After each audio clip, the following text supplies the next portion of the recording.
코스피 5,800선 돌파, 그리고 거대한 글로벌 자금의 이동, 또다시 고개를 드는 인플레이션의 망령까지. 여러분 안녕하세요. 오늘의 심층 분석 시작합니다. 네, 안녕하세요. 반갑습니다. 오늘 저희가 핵심 자료로 다룰 내용이 그 2026년 2월 20일 글로벌 시황 야간 브리핑이잖아요. 지금 시장이 약간 단순히 주가 지수가 오르고 내리는 수준을 완전히 넘어선 것 같거든요. 네, 완전히 넘어섰죠. 새로운 국면입니다. 그러니까 미국 월가의 엄청난 자금이 아주 뚜렷한 목적을 가지고 움직이고 있고요. 중동 지역의 긴장감이 고조되는 상황에서 이 한국 코스피가 사상 최고치를 경신했다는 건 진짜 흥미로운 시그널입니다. 맞습니다. 오늘 저희의 목표는 단순한 숫자 나열이 아닙니다. 이 거대한 자금 흐름이 대체 어디로 그리고 왜 향하고 있는지 그 이면에 숨겨진 진짜 의미를 여러분과 함께 파악해 보려고 합니다. 오늘 다룰 자료들의 지표들을 보면요. 절대 파편적인 개별 뉴스가 아닙니다. 거대한 자본의 재배치, 그리고 지정학적 리스크라는 큰 틀 안에서 톱니바퀴처럼 아주 유기적으로 맞물려 돌아가고 있거든요. 네, 다 연결되어 있죠. 그렇죠. 겉보기에는 한국의 상승 랠리, 미국의 기술주 불안, 중동 갈등이 다 다른 이슈 같지만 사실 이 자본시장이라는 생태계 안에서는 서로가 서로의 원인이자 결과가 되고 있습니다. 오늘 이 복잡한 맥락을 아주 선명하게 짚어드리겠습니다. 지금 이 방송을 듣고 계신 청취자 여러분 중에도 고민 많으신 분들 계실 거예요. 내 퇴직연금이나 주식 포트폴리오는 어떻게 해야 하나? 당장 내일 주유소에서 기름값은 얼마나 더 오르려나? 이런 고민들이요. 아주 현실적인 고민들이죠. 맞아요. 오늘 분석 끝까지 주목해 주시면 그 고민에 대한 아주 날카로운 힌트를 얻으실 수 있을 겁니다. 자, 그럼 지체할 것 없이 가장 뜨거운 이슈부터 파헤쳐 볼까요? 코스피가 무려 단숨에 5,800선을 네, 완벽하게 뚫어버렸습니다. 뚫었죠. 정확히 5,808.53포인트, 무려 2.31% 상승하면서 사상 최고치를 기록했습니다. 근데 재미있는 건 코스닥은 오히려 0.58% 하락했어요. 극명한 온도 차이가 났죠. 구체적인 데이터를 보면 이게 더 흥미롭습니다.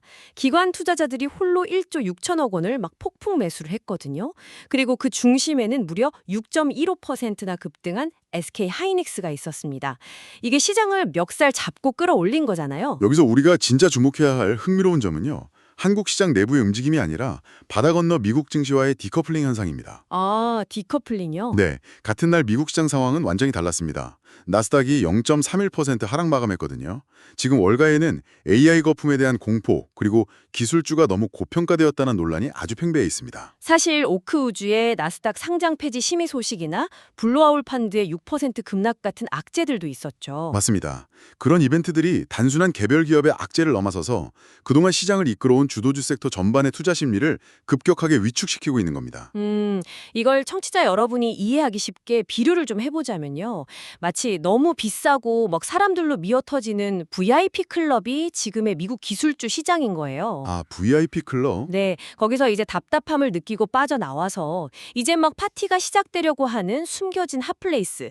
그러니까 한국 증시나 유럽 쪽으로 글로벌 자금들이 택시를 타고 우르르 이동하는 것 같달까요? 아주 정확하고 재미있는 비유입니다.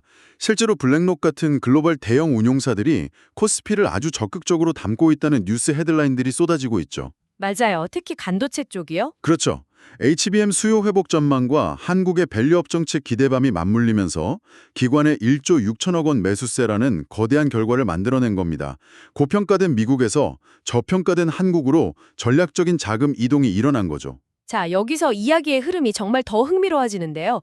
이 거대한 자금의 대이동이 한국으로만 향한 게 아닙니다.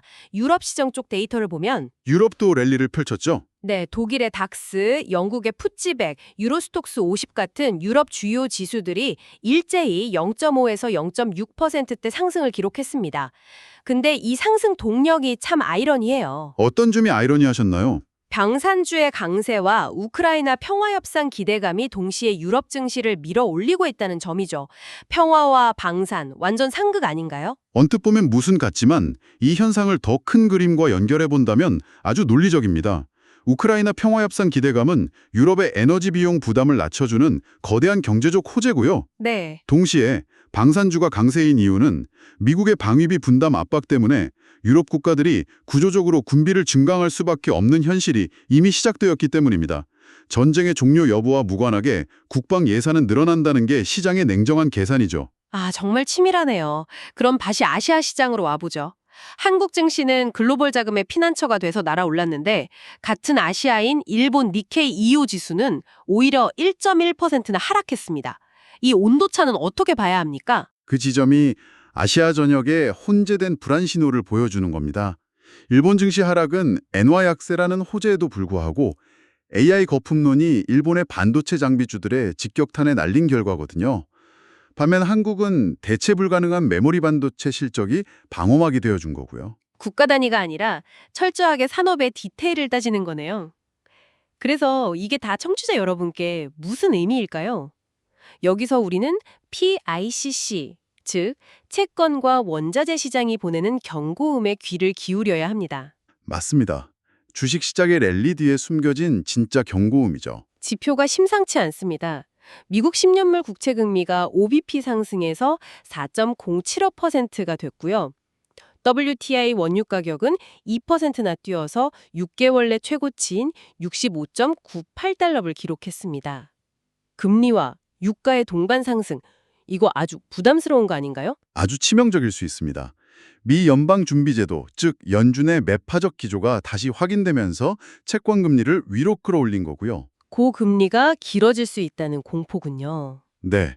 게다가 미국과 이란의 갈등이 고조되고 오펙의 감산 연장 기대감이 겹치면서 유가를 크게 자극했습니다. 유가 상승은 곧 인플레이션 압력으로 직결되니까 연준의 발목을 다시 잡게 되는 셈이죠. 근데 제가 지표를 보다가 진짜 특이한 퍼즐을 하나 발견했거든요. 바로 비트코인과 금의 가격입니다. 둘 다 나란히 10만 3천 달러 선에 머물고 있어요. 아주 예리한 포인트를 짚으셨네요. 지금 지정학적 위기가 고조되고 유가가 오르면 당연히 안전자산인 금값이 훨씬 더 치고 올라봐야 하는 거 아닌가요? 기사를 봐도 금값이 유가 상승폭에 못 미치고 있어요. 이게 현재 위험 자산과 안전 자산 간의 팽팽하고 미묘한 힘겨루기를 보여주는 겁니다. 시장의 유동성은 넘치는데 불안감도 크니까 투자자들이 안전 자산인 금도 쥐고 싶고 고수익을 주는 비트코인도 놓지 못하는 거죠. 달러 약세인데도 원달러 환율이 1,445원으로 오른 것도 비슷한 맥락이겠네요. 우리 시장 내부에 환율 변동성을 키우는 불안 요인이 뚜렷하다는 거니까요. 정확합니다. 그래서 지금 청취자 여러분이 가장 중요하게 생각하셔야 할 화두는 바로 인플레이션 해지, 즉 물가 상승 리스크를 방어하는 포트폴리오 전략입니다. 랠리 취하지 말고 리스크를 비판적으로 봐야 할 시점이네요. 자, 다가오는 이번 주 캘린더를 보면요. 그야말로 시장을 크게 흔들 메가톤급 폭탄들이 여러 대기 중입니다. 일정들이 아주 빽빽하죠. 당장 오늘 2월 20일에 미국의 근원 PCE 물가지수랑 4분기 GDP 발표가 있고요. 24일엔 홈디포 실적 발표가 있습니다. 실물 경제의 척도죠. 그리고 대망의 25일, 이날 진짜 큽니다. 엔비디아 실적 발표에다가 트럼프 대통령 연설까지 겹쳐 있어요. 26일엔 한국은행 금리 결정도 있고요. 이 중에서 어떤 지표가 가장 뇌관이 될까요? 이 일정들은 우리에게 아주 중요한 질문을 던집니다. 우선 오늘 발표될 PCE 물가지수 결과에 따라서 달러와 채권 시장의 방향성이 완전히 갈릴 겁니다. 물가가 예상보다 높게 나오면 패닉이 올 수도 있겠네요. 네. 하지만 시장의 모든 눈은 25일에 쏠려 있습니다. 트럼프 대통령의 입에서 관세나 중동 관련 강경 발언이 나오면 인플레이션 우려가 폭발할 수 있고요. 여기에 엔비디아의 실적이 전체 AI 시장의 운명을 가를 겁니다. 트럼프의 매크로 충격과 엔비디아의 마이크로 충격이 정면 충돌하는 날이네요. 오늘 저희가 아주 방대한 이야기들을 나누었는데요. 깔끔하게 요약해보겠습니다. 네, 정리해 주시죠. 첫째, 코스피가 반도체 랠리로 5,800선을 돌파했습니다. 둘째, 미국 기술주 고평가 논란을 피해 자금이 한국과 유럽으로 이동하는 디커플링이 진행 중이고요. 셋째, 유가와 금리 상승으로 인해 인플레이션 해지가 반드시 필요한 시점입니다. 청취자 여러분은 오늘 지표 중에서 어떤 게 가장 흥미로우셨나요? 오늘 자료의 맥락을 쭉 살펴봤으니 여기서 조금 도발적인 질문을 하나 던지며 마무리하고 싶네요. 어떤 질문이죠? 오늘 우리는 미국 기술주가 너무 비싸서 글로벌 자금이 유럽과 한국으로 대거 도피했다는 분석을 나눴습니다. 하지만 만약 다가오는 25일 엔비디아가 또다시 모두의 예상을 산산조각 내는 엄청난 실적을 발표한다면 어떨까요? 지금 당장 유럽과 한국으로 급하게 대피한 이 거대한 자금들이 하룻밤새 다시 미국으로 썰물처럼 빠져나가면서 시장에 대혼란을 일으키진 않을까요? 진정한 AI의 시대는 아직 고전의 근처에도 가지 않은 것일지도 모릅니다. 와, 그거 정말 소름 돋는 관점이네요. 엔비디아가 가치를 다시 증명한다면 지금 한국으로의 자금 이동은 그저 짧은 단기 휴가에 불과했다는 뜻이니까요.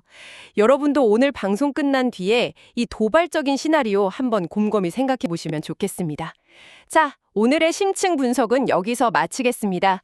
성공적인 투자를 위한 든든한 나침반이 되었기를 바라며 다음 시간에도 날카로운 시각으로 다시 찾아오겠습니다.